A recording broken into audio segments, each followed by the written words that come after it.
As human beings, we do not have choice. We think we do. Let me just add one more thing onto yours, yeah, because you made a good point. But I make a lot of good points, not one. Don't say you do stay humble. There are a lot of flaws in the assumptions. So to build on what he said, something a bit more appropriate, yeah? So you're saying, so how a person dresses, you shouldn't force a person how to dress, yeah? Then let's just say in this country, if a woman was not wearing, like, you know, there's a movement called Free the nipple. Yeah. Are we talking about that one? Yeah, okay. Free the nipple, yeah? Don't get excited on it, yeah? I don't know what that means. So it just means like, Free the nipple. Yeah, don't wear the bra. Yeah. Okay, well, I didn't know. So here in this country, if a woman was to, in the park, walk topless, she would be arrested. Her rights would be taken away from her. She'd be separated from her family, from her friends, and she'll be slung in a cell. Now, if she continued doing that, the same would happen. Her job would be affected, her freedom would be affected, the justice would be affected of this woman.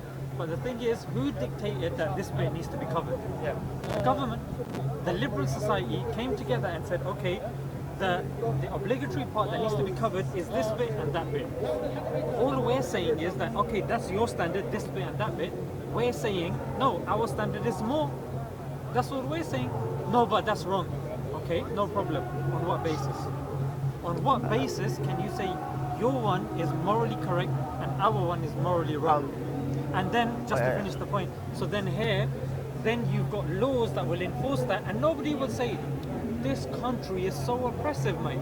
I can't even go out with no bra on. What sort of nation is this, mate? It's ridiculous. I haven't heard. Huh? They talk like that. Yeah, Dave does. David Price. So, But you would agree that more importantly than how someone dresses, and I think actually you touched on this a little bit in what you were speaking to about your views about lowering your gaze. More importantly than how someone might dress or not dress is how we act when they're walking around, right? Muslim men, it's irrelevant how she dresses. I don't care if she's in a bikini or a burqa.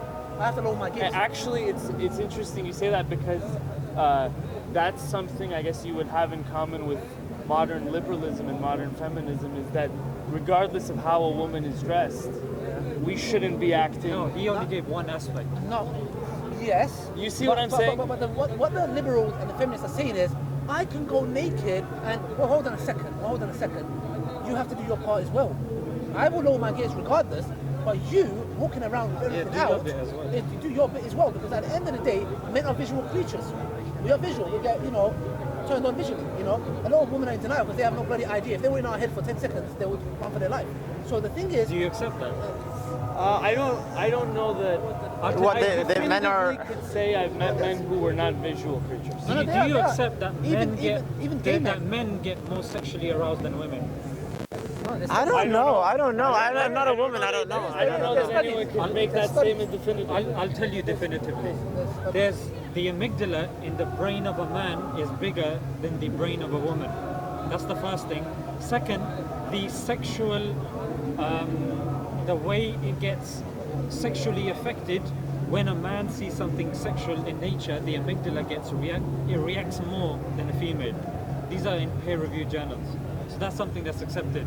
That a man is more sexually driven than a female. And that's why you see in this country also, there was a YouGov poll that was done. 4 out of 5 women in this country have been sexually harassed. It's a pandemic. That's terrible. We can all agree that that's terrible. It's a pandemic, but coming back to his point, which I think he made well, and not to, throw a bit of dust in his face, which is... Why throwing dust in my face?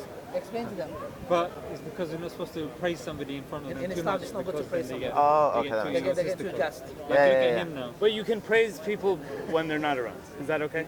Yeah. Okay. Oh, okay. So when I go, guys, you can talk with me, please. So the point here, which was the main kind of point of our discussion, was that rather than touching at the leaves, which is abortion, Right. we need to look at the roots, which is the inherent promiscuity, the lack of family values, the lack of marital values, the lack of understanding the roles of a male and a female and the degradation of society.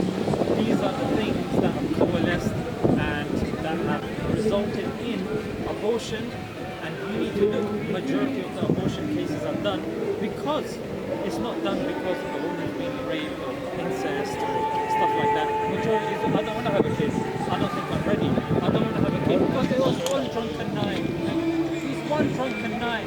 I didn't know what I was doing. I was drunk, and then now a child has to suffer. You know, and what's interesting is when you, Well, who's to say that child won't suffer being brought into a situation that's difficult where maybe well, the then parents aren't ready? I guess I'll ask you the question. What do you say is what's killing somebody, or that being in a certain environment that's somewhat difficult? That's somewhat difficult. Well, I don't accept the premise that it's a simple dichotomy. You know what I mean? I don't think it's as simple as. But you made a dichotomy when it comes to the. Well, I did, but I don't think it's as simple as reducing it across the issue.